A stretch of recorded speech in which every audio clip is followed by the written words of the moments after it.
আরেকটি নতুন ভিডিওতে সকলকে স্বাগত। তো বন্ধুরা, আমি আজকে চলে এসেছি আম গাছে। দেখুন, আম গাছতলাতে আম পাড়তে। তা আমি আজকে যে রেসিপিটা করব, সেই রেসিপিতে আমের খুব দরকার, মানে আম ছাড়া রেসিপিটা হবেই না। তার জন্য এখান থেকে আমি কিছু আম পেড়ে নিচ্ছি। আম আর শশার মেলবন্ধন আজকের রেসিপি। তো এই রান্নাটি গরমের সময় কিন্তু দারুণ খেতে। তো আমি কিছু আম আগে পেড়ে নিই।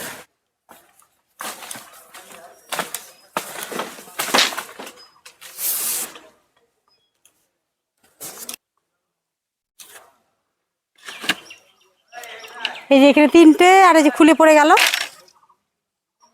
আর চারটা দিয়ে হয়ে যাবে আম দিয়ে রান্না।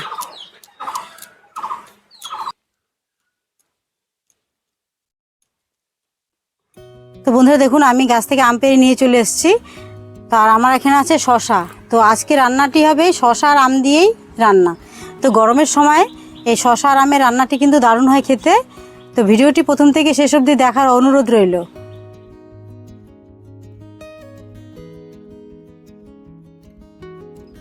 তো আমি প্রথমে এই আম আর শশাগুলোকে ভালো করে ধুয়ে নিয়ে তারপরে আমি কেটে নেব। তো শশাটাকে কেটে নিচ্ছি প্রথমে, তারপরে আমি এটা নিয়েছি, এটা দিয়ে খোসাটাকে ছাড়িয়ে নেব।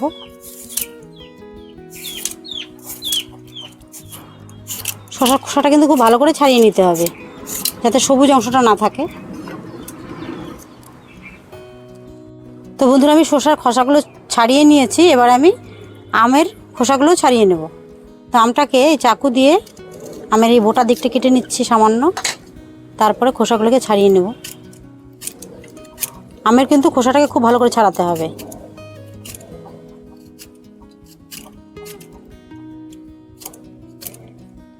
তো বন্ধুরা দেখুন, আমি শশা আর আমের খোসাগুলোকে খুব ভালো করে ছাড়িয়ে নিয়েছি। আমি এখন এগুলোকে কেটে নেব। তো এই শশা আর আমটা কাটার কিন্তু একটা নিয়ম আছে, মানে নিয়ম আমি যেভাবে কাটবো সেভাবে আপনারা কেটে নেবেন। তো প্রথমে আমি মাঝখানে দুফালা করে নিলাম।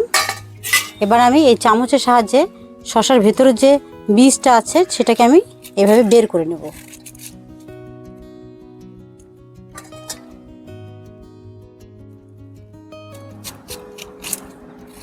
তো বন্ধুরা, আমি শশার ভেতরের অংশটাকে ফেলে দিয়েছি। এবার আমি এই চাকু দিয়ে শশাটাকে ঠিক এভাবে কেটে নেব। একটু পাতলা করে কাটবো, বেশি মোটা হবে না আবার বেশি পাতলাও হবে না, ঠিক এভাবেই কিন্তু আমি কেটে নেব।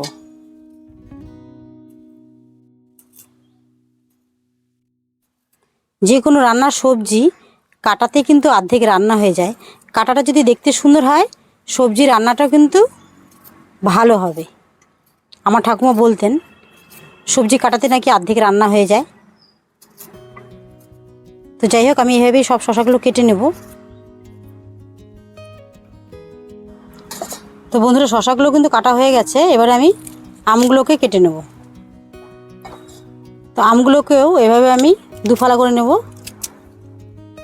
তারপর আমের ভেতরের যে বীজটা আছে সেটাকে ভালো করে ফেলে দেব।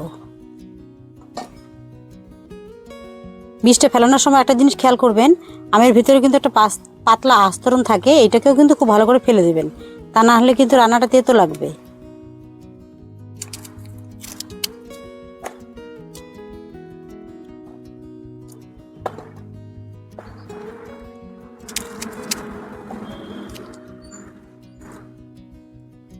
ভেতরের অংশটাকে ফেলে দিয়েছি। এবার আমি শশার মতো করে আমগুলোকে এভাবেই কেটে নেব।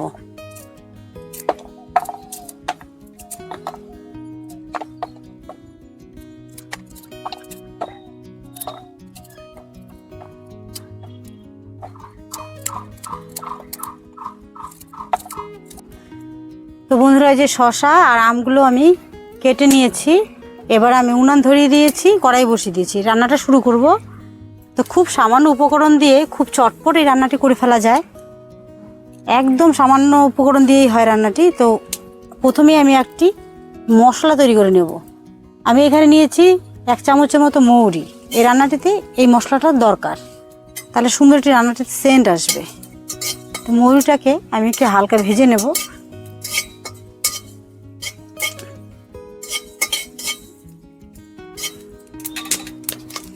মৌরিটা ভাজা হয়ে গেছে, আমি মৌরিটাকে নামিয়ে নিলাম। আবারও কড়াই বসিয়ে দিয়েছি।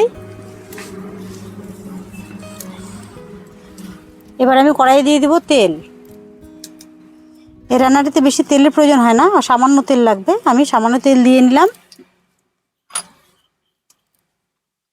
এবার দিয়ে দেব দুটো গোটা শুকনো লঙ্কা। শুকনো লঙ্কাটাকে আমি একটু ভালো করে ভেজে নেব।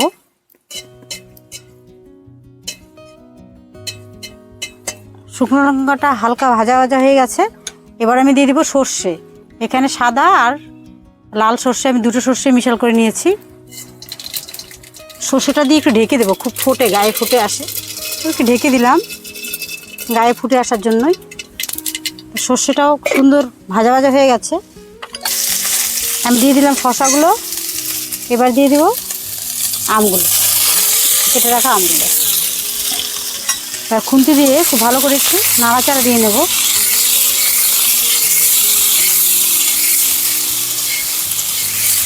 আমার শসাটা দিয়ে আমি ভালো করে একটু নাড়াচাড়া দিয়ে নিলাম। এবার এতে দিয়ে দেবো সামান্য হলুদ, অল্প হলুদ দেবো, বেশি দেবো না। হলুদটা দেওয়ার পর আর একটু নাড়াচাড়া দিয়ে নিলাম। এবার দিয়ে দেবো সামান্য লবণ, স্বাদ অনুযায়ী দিয়ে নেবেন। আমি 1 চামচের মতো দিয়ে নিলাম। এবার আর একটু ভালো করে নাড়াচাড়া দিয়ে আমি একটু 2 মিনিটের জন্য ঢেকে দেবো। তো 2 মিনিট পর ফিরে এসেছি। বন্ধুরা দেখুন, আমি কিন্তু একটু জল দিইনি, আমার শসা থেকে কিন্তু জল বেরিয়েছে, তাতেই সেদ্ধ হয়ে গেছে। দেখুন একদম কত সুন্দর গলে গেছে শসা আর আমটা। আর একটু নাড়াচাড়া দিয়ে নেব। এবার আমি এতে দিয়ে দিব চিনি।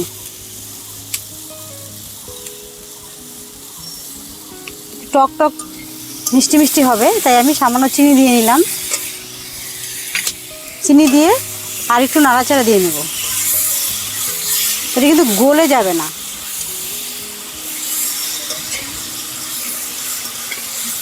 চিনি দেওয়ার পর কিন্তু চিনিটা জল ছেড়ে দিয়েছে, তা আমি একটু নাড়াচাড়া দিয়ে নিয়ে এবার আমি দিয়ে দেব জল।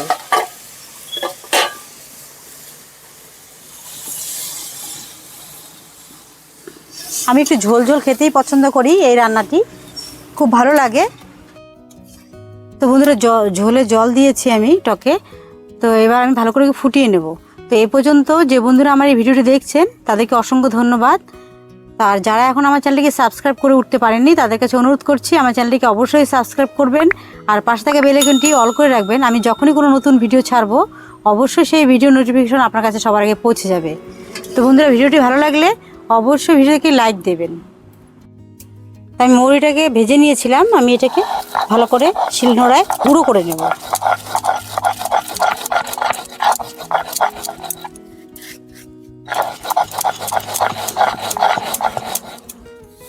হয়ে গেছে।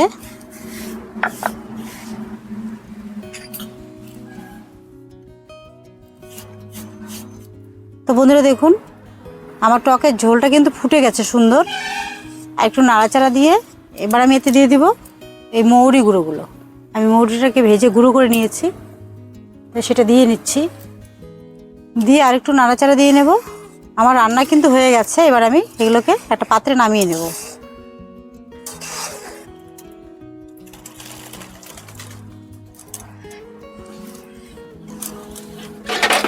তো বন্ধুরা তৈরি হয়ে গেছে আমার আম শসার মেলবন্ধন রেসিপি। দারুণ হয় খেতে। তো এই রেসিপিটি যদি বন্ধুরা ভালো লাগে আপনাদের অবশ্যই বাড়িতে ট্রাই করবেন। আর কমেন্ট বক্সে কমেন্ট করতে কিন্তু ভুলবেন না। আর আপনারা কী ধরনের রান্না দেখতে চান আপনারা অবশ্যই আমার কমেন্ট করে জানাবেন। তো আমি অবশ্যই চেষ্টা করব সেই রান্নাগুলো আপনাদের সঙ্গে তুলে ধরার জন্য। আপনাদের সঙ্গে দেখা হচ্ছে আবার নতুন রান্নার ভিডিওর সাথে।